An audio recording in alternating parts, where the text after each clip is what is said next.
नमस्कार, आप देख रहे हैं स्टेट टुडे न्यूज और मैं हूं आपके साथ हर्षिता। आइए बढ़ते हैं कुछ खास खबरों की ओर।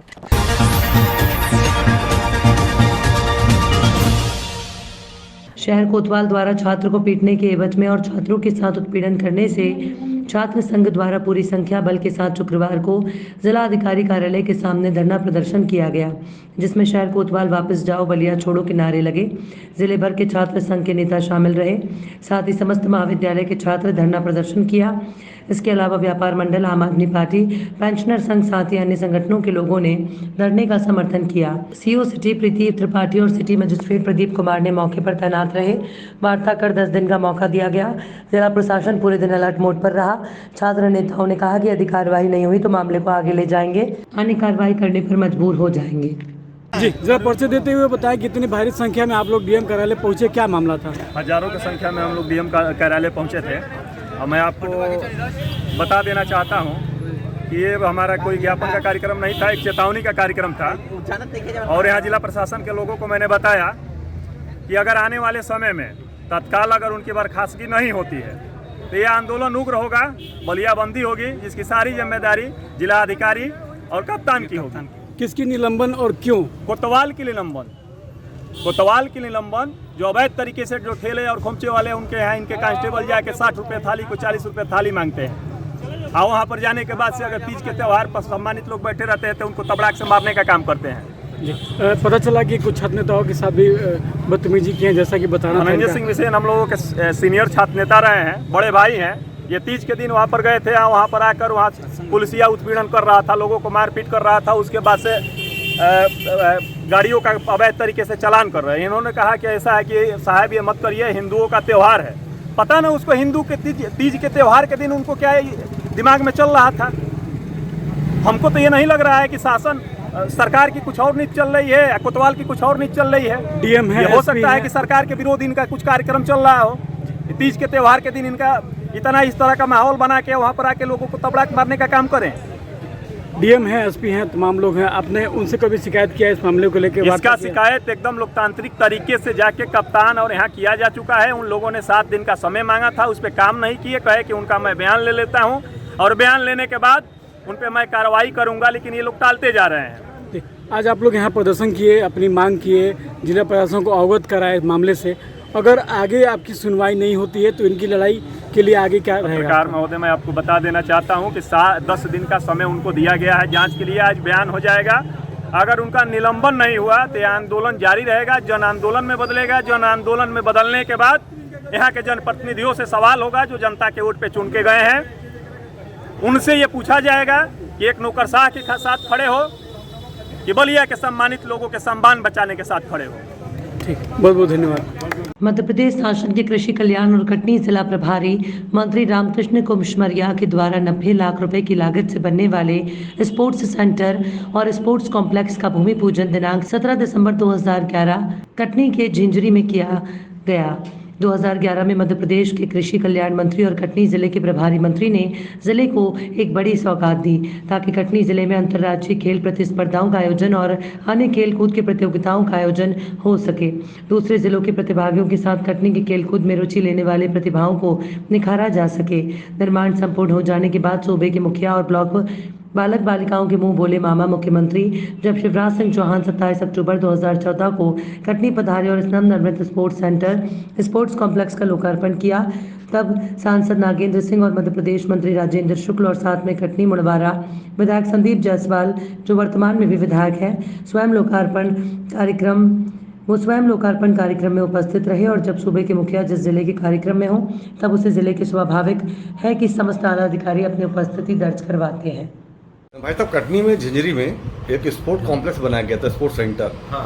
उस बनाने के बाद लोकार्पण तो मुख्यमंत्री जी ने किया, परंतु उसको विधिवत जो शुरुआत होनी थी वो शुरुआत ना हो पाई, क्योंकि आप भी एक जनप्रतिनिधि रह चुके हैं, कटनी विधायक और जागरूक नागरिक भी शहर के, तो इस बारे में क्या कहना चाहेंगे आप?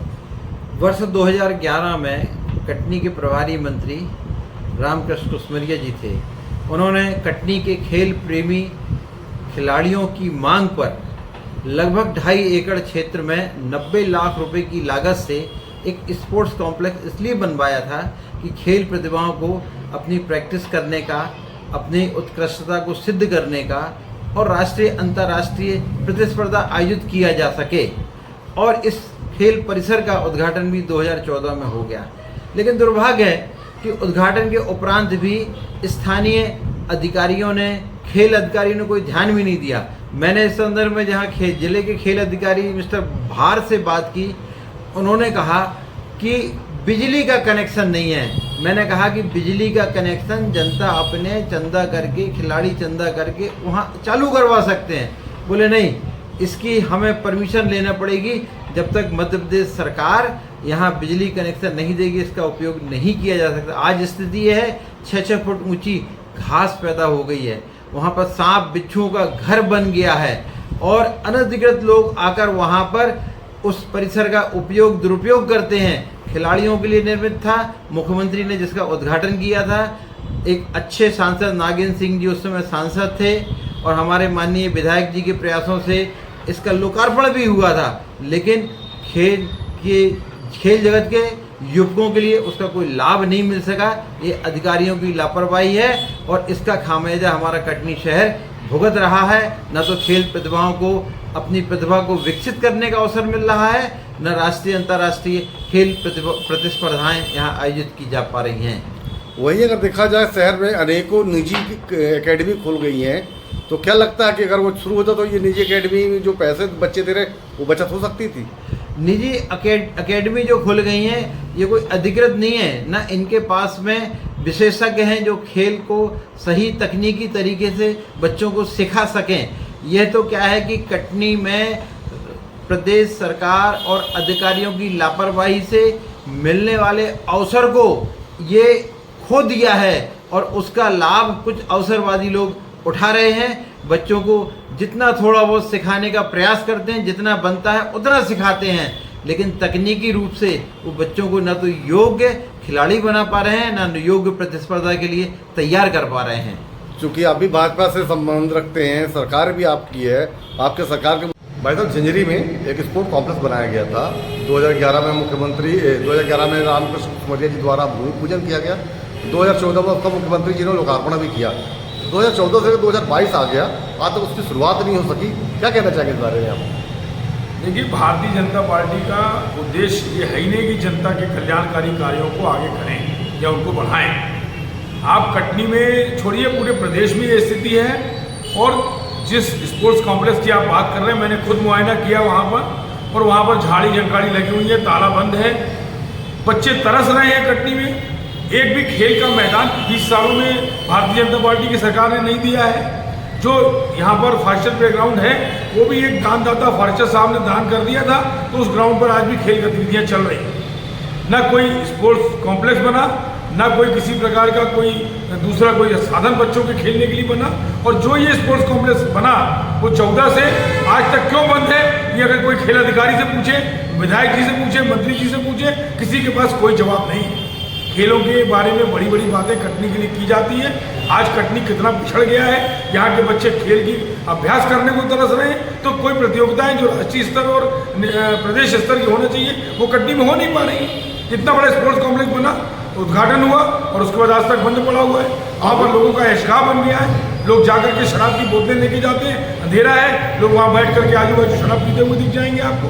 तो आखिर ये चीज दशक कब सुधरेगी, ये मुझे समझ में नहीं आता है। आप कांग्रेस के विपक्ष के नेता भी हैं, तो क्या इस बारे में आपने कभी कोई प्रयास किया है कि कहीं किसी शिकायत वगैरह कहीं? इस बारे में शिकायत हमारे जिलाध्यक्ष महोदय ने पहले भी लिख करके दी है। हम लोगों ने मौखिक रूप से भी कलेक्टर साहब को भी और दूसरे खेल अधिकारी को भी और विधायक जी तक भी ये खबर पहुंचाई है। सोशल मीडिया के माध्यम से भी ये बातें कई बार उठी हैं, लेकिन भारतीय जनता पार्टी के नेताओं की कोई रुचि इसमें नहीं है। कटनी नदी का पुल को देख लीजिए, 20 साल से बन रहा है, आज तक बन नहीं पाया है। जहाँ जो काम चल रहे हैं उनके, आज तक ट्रांसपोर्ट नगर बाहर नहीं हो पाया। कोई भी ऐसा काम नहीं है जिसको वो सुचारू रूप से चलाने की तरफ कोई कोशिश करें। कटनी में टर्फ विकेट ना होने के कारण मैच हो नहीं पाते हैं, और जो प्रैक्टिस विकेट है, सीमेंट विकेट, उसका भी काम चालू था पर अब बीच में रोक दिया गया है। उसको जल्द से जल्द चालू कराएं। और जो झिंझरी में स्पोर्ट्स कॉम्प्लेक्स बना था उसका भी प्रशासन जल्दी से जल्दी काम शुरू कराए। क्या नाम है आपका? स्वयं पांडे। अभी आप लोग कहाँ प्रैक्टिस करते हैं? राहुल बाग प्राइवेट है ये? जी।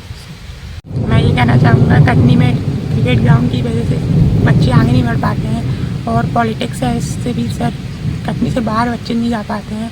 और जो झंझरी में स्पोर्ट्स कॉम्प्लेक्स है वो अगर वो चालू होता तो आज बच्चे के अंदर टैलेंट आता, तो उसको देख के सब थोड़ा मोटिवेट होते और बच्चे आगे भी खेलने जाते। क्या नाम है आपका? मेरा नाम अंशुल यादव। में क्रिकेट की सुविधा नहीं है, हम लोग को पैसे दे के क्या बोलते प्राइवेट अकेडमी में आना पड़ता है। और जैसे हम लोग तो पैसे दे के आ सकते हैं, लेकिन जो गरीब घर के लोग हैं वो कैसे पैसे मैनेज करेंगे। अगर क्या बोलते हैं झंझरी में जो वो स्पोर्ट्स कॉम्प्लेक्स बन रहा था, अगर उसका काम पूरा हो जाता तो बाकी सब लोग वहाँ पे आते और वहाँ पे और टूर्नामेंट होते और हम लोग को और अपना गेम दिखाने का मौका मिलता है। यहाँ जो प्राइवेट अकेडमी में आप लोग आते हैं, ट्रेनिंग लेते हैं यहाँ पे, ये क्या पैसा लगता है, कितना पैसा देना पड़ता है आपको? जी 1500 मंथली पर मंथली लगता है। अगर वो स्पोर्ट कॉम्प्लेक्स शुरू कर दिया गया होता तो ये सुविधा मिलती है आप लोगों को? जी सर, हम लोग का गेम और अच्छा होता है। कितने बच्चे यहाँ आते होंगे ट्रेनिंग करने के लिए, प्रशिक्षण लेने? यहाँ पे 15-17 डेली आते हैं। जी। कटनी में और भी प्रशिक्षण केंद्र है ना प्राइवेट? जी। क्या नाम है आपका? मंथन बर्मन। आज घंटाघर इंडिया कॉफी हाउस में अखिल भारतीय ओबीसी महासभा ST/SC संयुक्त मोर्चा के प्रदेश अध्यक्ष एडवोकेट इंद्र कुमार पटेल के नेतृत्व में प्रेस कॉन्फ्रेंस का आयोजन किया गया और बताया गया कि आगामी 25 अगस्त को पनागर बस स्टैंड में महापंचायत आयोजित किया गया, जिसमें ओबीसी SC/ST वर्ग शामिल होंगे, जिसमें ओबीसी वर्ग अपनी प्रमुख मांग जातिगत जनगणना की बात रखेगी और भी मांगे इस महापंचायत में रखी जाएंगी। आज जो प्रेस वार्ता रखी गई है, जो पनागर में ओबीसी SC/ST की महापंचायत की जा रही है, उसके मुद्दे मेन हैं महापंचायत कराने का। हमारा लक्ष्य है, हमारा उद्देश्य है कि भारत देश में, गुलाम भारत में जातिगत जनगणना की गई थी 1931 में। आज आज़ाद भारत में 21वीं सदी चल रही है, आधुनिक दौर चल रहा है, आज तक ओबीसी की गणना नहीं की जा रही है। ओबीसी की जाति जनगणना न कराने के कारण अनुच्छेद 340 जो ओबीसी को प्रतिनिधित्व देता है वो लागू नहीं हो पा रहा है। मंडल आयोग की सिफारिशें 40 सिफारिशें मंडल आयोग ने की थी। आज़ाद भारत में अभी तक 2 सिफारिशें लागू की गई। उसके समर्थन में कि मंडल आयोग की 40 सिफारिशें लागू की जाएं, ओबीसी का जो 27% आरक्षण बहाल किया जाए और हाईकोर्ट और सुप्रीम कोर्ट में इन सरकारों द्वारा आंकड़े जुटा के जवाब लगाया जाए ताकि ओबीसी का आरक्षण बहाल हो सके। इसको लेके आप लोग क्या करें? इसको लेके हम लोग महापंचायत बुलाए हैं। ओबीसी के सारे समाज के लोग, सभी 3750 जातियों के का हमने आह्वान किया कि आइए एक मंच में एकत्रित होइए और सभी जो संगठन है उनको बुलाया है कि आप अपन एकत्रित होकर इस महापंचायत में अपनी बात रखें और शासन प्रशासन को पहुंचाएं और चेताएं। अगर आप आने वाले समय में आप हमारे अनुच्छेद ओबीसी जनगणना नहीं कराएंगे तो हम आपके साथ चलने को बाध्य नहीं है। हम अपना तीसरा मोर्चा मध्य प्रदेश में तैयार करेंगे, उस मोर्चे के हिसाब से हम चलेंगे। कहाँ पर होगा आयोजन और कब होगा? पनागर। ये 25 सितंबर को पनागर बस स्टैंड में आयोजन महापंचायत के किया जा रहा है। और एक दूसरी और हमारी मांग थी कि शराबबंदी, मध्य प्रदेश में गांव-गांव शराबबंदी और शराब की दुकानें बढ़ा दी गई हैं। हर मोहल्ले में शराब की दुकानें खुल गई हैं। हमारे मध्य प्रदेश की महिलाओं का कहना है कि मध्य प्रदेश से शराब बंद होना चाहिए। उसका भी हमारा मुद्दा रखेंगे इस पंचायत में। मैं अखिल भारतीय ओबीसी महासभा का प्रदेश अध्यक्ष एडवोकेट इंद्र कुमार पटेल। शामगढ़ ब्लॉक कांग्रेस और कांग्रेस के सभी प्रकोष्ठ के द्वारा 23 सितंबर को प्रतिवर्ष की तरह मध्य प्रदेश के पूर्व नेता प्रतिपक्ष अजय सिंह राहुल भैया का जन्म दिवस सेवा दिवस के रूप में मनाया गया। इस अवसर पर कांग्रेस कार्यकर्ताओं द्वारा सामुदायिक स्वास्थ्य केंद्र में मरीजों को फल, बिस्किट और दूध का वितरण कर सेवा दिवस के रूप में मनाया गया। इस अवसर पर कांग्रेस नेता सुल्तान सिंह गुर्जर, संग्राम सिंह छद्रावत, पवन पांडे, पंकज मुजावदिया, गोपाल मालवीय, नीलेश संघवी, राजू मालवीय आदि कार्यकर्ता मौजूद थे। आज क्या कार्यक्रम आयोजित किया गया? आज अजय सिंह जी राहुल भैया का जन्मदिन था, जो सभी कांग्रेसजन द्वारा मनाया गया।